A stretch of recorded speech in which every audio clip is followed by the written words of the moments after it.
अब एक important case study जो है वो वर्किंग कैपिटल से रिलेटेड है, उसको हम यहाँ पर डिस्कस करते हैं। तो केस स्टडी क्या है?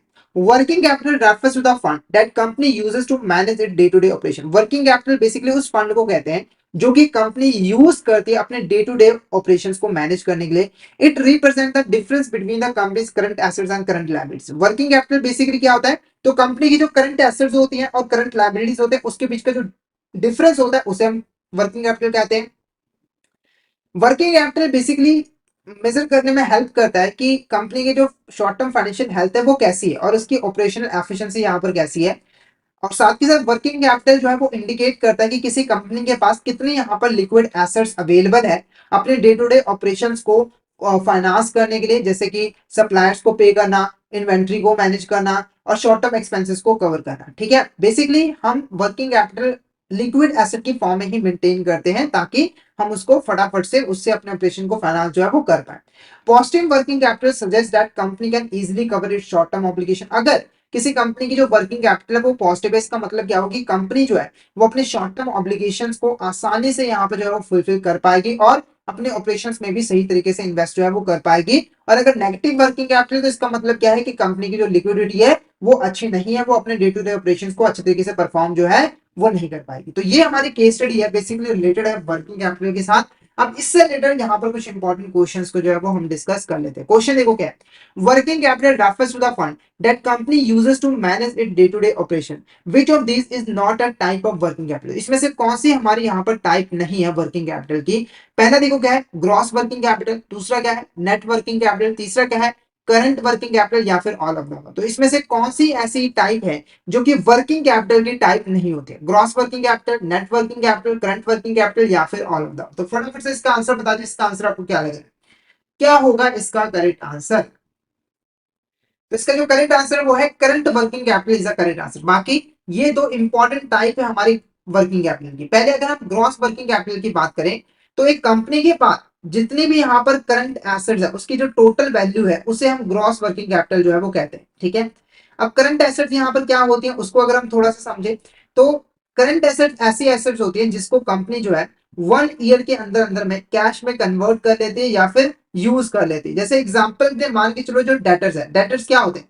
जब कंपनी क्रेडिट सेल करती है तो फ्यूचर में उसने अपने कस्टमर से जो भी पैसा रिसीव करना है वो डेटर जो है वो कहलाते हैं। और जनरली कंपनी जब क्रेडिट सेल करती है तो मैक्सिमम टाइम पीरियड कितना दिया जाता है? 3 से 4 महीनों का। ठीक है, यानी कि उसको 3 से 4 महीने में ही उस एसेट को जो है कंपनी कैश में कन्वर्ट कर लेगी। तो ये हमारी करंट एसेट जो है वो कहलाती है। ठीक है, तो किसी कंपनी की जो टोटल करंट एसेट्स होती हैं उसी को हम ग्रॉस वर्किंग कैपिटल जो है वो कहते हैं। अगर किसी कंपनी के मान के चलो जो टोटल करंट एसेट्स हैं वो 40 करोड़ रुपीज है तो ये इसे ही हम ग्रॉस वर्किंग कैपिटल जो है वो कहते हैं। उसके बाद net working capital. Net working capital क्या होता है? तो देखो, जब हम किसी कंपनी की जो करंट एसेट्स होती हैं उसमें से करंट लाइबिलिटीज को माइनस कर देते हैं तो वो हमारा कहलाता है नेट वर्किंग कैपिटल। जैसे अगर हमारी जो करंट एसेट्स हैं वो 40 करोड़ है और करंट लाइबिलिटी 20 करोड़ है तो इनका जो डिफरेंस है 20 करोड़ रुपए, इसे हम यहाँ पर नेट वर्किंग कैपिटल जो है वो कहते हैं। और नेट वर्किंग कैपिटल ही वो कैपिटल होती है जो कि हमें अपने ऑपरेशन को परफॉर्म करने के लिए चाहिए होती है। ठीक है, नेक्स्ट क्वेश्चन की बात करें। Dash refers to the difference between a company's current assets and its current liabilities. It represent the amount of capital that is readily available to finance a company's day to day operations. ठीक है, तो एक company के current assets और current liabilities का जो difference होता है उसे हम क्या कहते हैं? और ये जो डिफरेंस होता है वो बेसिकली रिप्रेजेंट करता है कैपिटल के उस अमाउंट को जो कि रेडीली अवेलेबल होता है कंपनीज के डे टू डे ऑपरेशंस को परफॉर्म करने के लिए। ऑप्शन ए, इसे हम ग्रॉस वर्किंग कैपिटल कहते हैं या फिर नेट वर्किंग कैपिटल कहते हैं या फिर करंट वर्किंग कैपिटल कहते हैं या फिर ऑल ऑफ द। तो फटाफट से यहाँ पर इसका आंसर बता दीजिए। इसका आंसर आपको क्या लग रहा है? क्या होगा इसका करेक्ट आंसर? फटाफट से चैट बॉक्स में बता दीजिए क्या होगा इसका करेक्ट आंसर।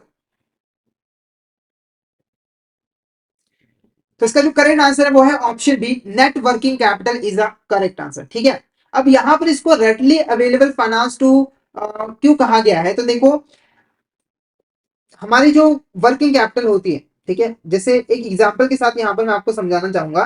तो मान के चलो एक कंपनी की जो वर्किंग कैपिटल रिक्वायरमेंट है वो 50 लाख रुपए है। 50 लाख रुपए यानी कि total gross working capital 50 lakh रुपए है, जिसमें से 20 लाख रुपए जो है उसे करंट लायबिलिटीज के फॉर्म में मिल गए। यानी कि 50 लाख रुपए में से 20 लाख रुपए उसने यहाँ पर लोन जो है वो बैंक से ले लिया, ठीक है। अब उसे और कितना पैसा चाहिए, उसे और कितना पैसा चाहिए, तो उसे 30 लाख रुपए और यहाँ पर जो है वो चाहिए। यानी कि जब हम अपनी करंट एसेट 50 लाख रुपए में से 20 लाख को माइनस करेंगे, जो 30 लाख रुपए वो नेट वर्किंग कैपिटल, और ये नेट वर्किंग कैपिटल वही कैपिटल है जो कि हमें एक्चुअली में चाहिए अपने डे टू डे ऑपरेशन को परफॉर्म करने के लिए। क्योंकि पहले आपको 50 लाख रुपए चाहिए थी, पर उसमें से 20 लाख रुपए आपको जो है बैंक ने लोन के फॉर्म में दे दिए, और ये हमारी करंट लायबिलिटी जो है वो बन चुकी है। तो आपको अब टोटल कितना पैसा चाहिए बाकी ऑपरेशन को परफॉर्म करने के लिए, तो सिर्फ और सिर्फ यहाँ पर 30 लाख रुपीज ही यहाँ पर चाहिए, ठीक है। इसीलिए हम इसको नेटवर्किंग कैपिटल जो है वो कहते हैं। नेक्स्ट क्वेश्चन की बात करें, current liabilities are obligation that a company needs to settle within 1 year और within its normal operating cycle whichever is longer, which of the following is an example of current liability. Current liabilities क्या होती है? देखो, liability का मतलब होता है कोई भी फाइनेंशियल ऑब्लिगेशन जो कि आपको पे करनी होती है, ठीक है। जैसे हमारी जो कंपनी है, मान के एक्सपेक्टेड कंपनी है, उसने यहाँ पर 10 लाख रुपए का लोन लिया है, ठीक है, और इस लोन की जो रीपेमेंट है उसे यहाँ पर 6 महीनों में यहाँ पर जो है वो करनी है, तो ये जो लायबिलिटी होगी वो हमारी कहलाएगी करंट लायबिलिटी, ठीक है। क्योंकि एक ऐसी फाइनेंशियल ऑब्लिगेशन है जिसको 1 साल से पहले ही कंपनी को पे जो है वो करना है। कई केसेस में ऑपरेटिंग साइकिल को भी हम यहाँ पर कंसीडर करते हैं, ठीक है। यानी कि कंपनी का जो एक ऑपरेटिंग साइकिल है, ऑपरेटिंग साइकिल 1 साल, दोनों में से जो भी लॉन्गर होगा उसके अंदर अंदर में अगर आपको पेमेंट करनी पड़ रही है तो वो हमारा करंट लायबिलिटी जो है वो कहलाएगा। और जो हमारा ऑपरेटिंग साइकिल होता है वो नॉर्मली 1 ईयर का ही होता है। तो इसमें से कौन सी हमारी यहाँ पर एग्जांपल है करंट लायबिलिटी की? पहला है अकाउंट्स पेबल, दूसरा है शॉर्ट टर्म लोन्स, तीसरा है अक्रूड एक्सपेंसेस, चौथा है लॉन्ग टर्म डेट। तो फटाफट से यहाँ पर आंसर बता दीजिए, इसमें से हमारी कौन सी एग्जांपल होती है करंट लायबिलिटी की? फटाफट से चैट बॉक्स में मैसेज करके इसका आंसर बता दीजिए, क्या होगा इसका आंसर, क्या होगा इसका correct answer?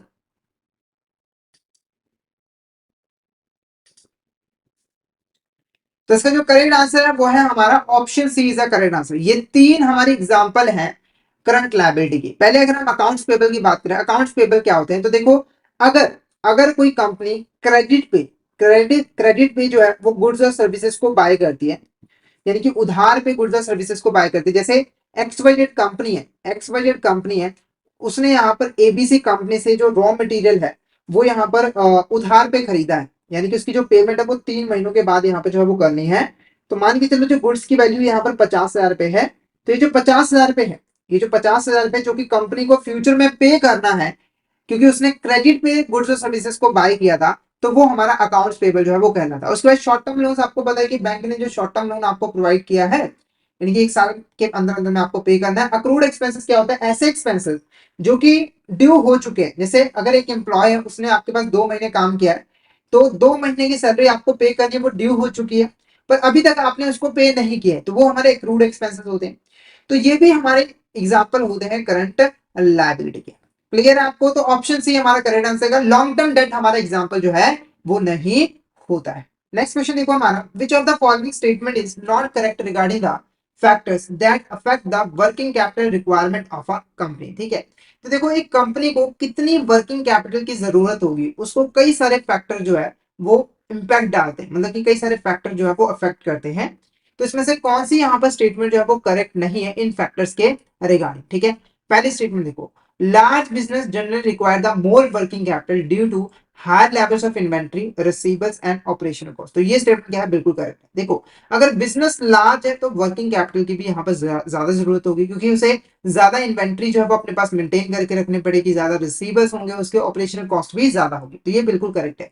Company with higher operational efficiency require less working capital as they can manage their inventory, receivers and payables more effectively. देखो, अगर कोई कंपनी है, उसकी जो ऑपरेशनल एफिशिएंसी है वो हाई है, यानी कि वो बहुत अच्छे तरीके से अपने ऑपरेशंस को परफॉर्म कर रही है, तो उससे ना उसे वर्किंग कैपिटल की जो रिक्वायरमेंट होगी वो कम होगी, क्योंकि उससे वेस्टेज कम होगी। वेस्टेज कम होगी तो आपको ज्यादा वर्किंग कैपिटल की जरूरत भी नहीं रहने वाली है, ठीक है। इसके ऑपोजिट अगर कोई कंपनी है, उसकी ऑपरेशन एफिशिएंसी नहीं है, तो उसकी वेस्टेज ज्यादा होगी, वो अपने इन्वेंट्री को प्रॉपर तरीके से मैनेज नहीं करेगा, अपने डेटर्स को अच्छे तरीके से मैनेज नहीं करेंगे, जिससे उसे ज्यादा वर्किंग कैपिटल की जरूरत जो है वो पड़ेगी।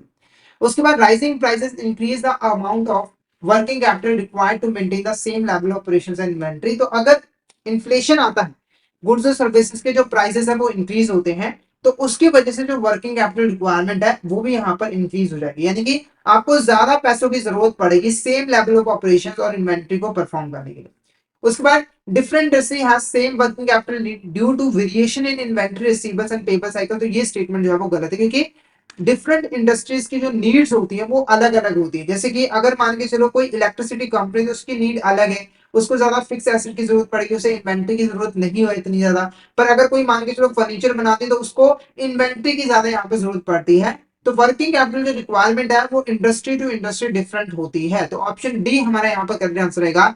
ये जो है फैक्टर्स के रिगार्डिंग करेक्ट नहीं। तो यहाँ पर मेन फैक्टर्स कौन कौन से हैं जो कि वर्किंग कैपिटल रिक्वायरमेंट के ऊपर इंपैक्ट डालते हैं? पहला बिजनेस का साइज, दूसरा ऑपरेशनल एफिशिएंसी, तीसरा प्राइसेस, ठीक है, और चौथा इंडस्ट्री, कि आपकी इंडस्ट्री कौन सी है।